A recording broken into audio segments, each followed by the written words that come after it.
à tous et à toutes. Première valeur d'actualité, Engie. L'énergéticien Engie a fait état vendredi d'une contraction de ses résultats au premier trimestre, en raison notamment d'une baisse de la production hydroélectrique en France et de la fermeture de la centrale nucléaire de Tihange en Belgique depuis septembre 2016.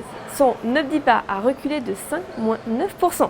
Le chiffre d'affaires s'élève toutefois à 19 millions d'euros en variation de plus 3%, grâce notamment à l'augmentation de l'activité d'achat-vente de gaz, les mises en service d'actifs en Amérique latine et les révisions tarifaires des activités d'infrastructure. Engie confirme ses objectifs financiers pour 2017. Toutefois, 1900 emplois sont menacés dans la partie énergie du groupe selon la CGT, dans le cadre de la restructuration du siège Engie. Les analystes de l'Obsa restent haussiers sur la valeur et visent des cibles à 14 et 14,6 euros. Seconde valeur d'actualité, Vivendi. Le groupe de médias et divertissements tente d'endiguer les départs de ses abonnés face à la concurrence de nouveaux acteurs comme Netflix et SFR. Vivendi réussit un joli coup en conservant les droits de retransmission de la compétition de Formule 1 à partir de 2018 sur la chaîne payante Canal+. Les analystes de l'Obsa sont haussés sur la valeur et visent des cibles à 18,9 et 20 euros.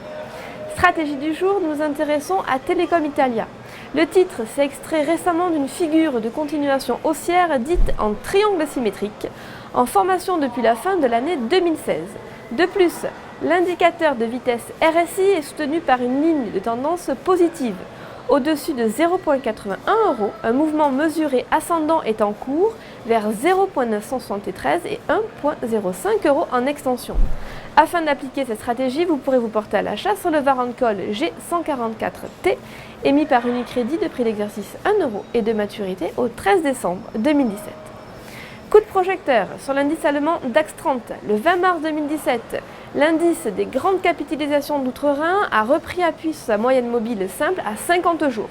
Puis, le 24 avril, le gap de cassure a non seulement permis au DAX 30 de dépasser son sommet du 4 avril dernier, mais également ses plus hauts historiques de l'année 2015, situés autour de 12 390 points. Selon le principe de polarité, cette zone devrait désormais jouer un rôle de soutien. Tant que les 11 940 points ne sont pas enfoncés, une poursuite de la hausse en direction des 12 780 et 13 000 points est à anticiper. Vous pourrez ainsi vous porter à l'achat sur le certificat leverage DAX DXL 5T émis par Unicredit de maturité au 26 octobre 2018 et d'effet de levier 5.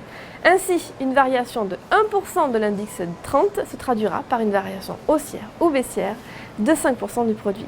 C'était Émile Lozi pour Trading Central en direct de la Bourse de New York. Très bon week-end d'élection à vous.